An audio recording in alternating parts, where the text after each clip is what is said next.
আবারও অনুপ্রবেশের বিরুদ্ধে অভিযান জেলা পুলিশের। গ্রেপ্তার ৫ বাংলাদেশি অনুপ্রবেশকারী সহ এক ভারতীয় দালাল। অবৈধভাবে অনুপ্রবেশের বিরুদ্ধে আবারও অভিযান জেলা পুলিশের। গ্রেপ্তার ৫ জন বাংলাদেশি অনুপ্রবেশকারী সহ এক মদতদাতা ভারতীয় দালাল।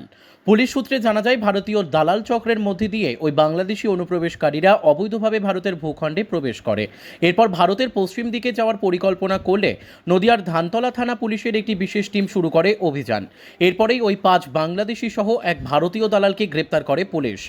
জানা যায়, অর্থের বিনিময়ে বাংলাদেশিদের সহযোগিতা করত ওই মদতদাতা ভারতীয় দালাল। তবে বাংলাদেশিদের কাছ থেকে মোটা অঙ্কের টাকার মুনাফা হতো। জানা যায়, ধৃত দালালের নাম রুবেল মণ্ডল। বাংলাদেশি অনুপ্রবেশকারীদের মধ্যে ধৃত দুলাল শিকদার, তাপস সরকার, জয় দাস ও মুন্নি হাওলাদার। এছাড়াও ধৃতদের বিরুদ্ধে সংশ্লিষ্ট মামলা রুজু করে রবিবার তাদের তোলা হয় নদিয়ার রানাঘাট বিচার বিভাগীয় বিশেষ আদালতে।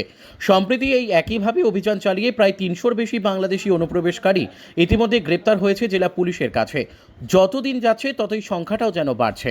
বারবার বিএসএফের নজরদারি নিয়ে উঠছে প্রশ্ন, কিন্তু কমছে না অনুপ্রবেশের সংখ্যা। সেখানেই জেলা পুলিশের রাতের ঘুম উড়েছে। দিনরাত ত্যাগ করে তল্লাশি অভিযান চালানোর পর গ্রেপ্তার হচ্ছে একের পর এক বাংলাদেশি অনুপ্রবেশকারী। তবে এইসব অনুপ্রবেশকারীদের সম্পূর্ণ মদত দিচ্ছে ভারতীয় দালালেরা। তাদের সহযোগিতায় অনুপ্রবেশকারীরা খুব সহজে পেয়ে যাচ্ছে ভারতীয় নথিপত্র। এরপর ভারতের বিভিন্ন রাজ্যে চলে যাচ্ছে কর্মসূত্রে। নদিয়ার রানাঘাট জেলা পুলিশের তরফ থেকেও এই অনুপ্রবেশকারী দমনে চলছে দফায় দফায় তল্লাশি অভিযান।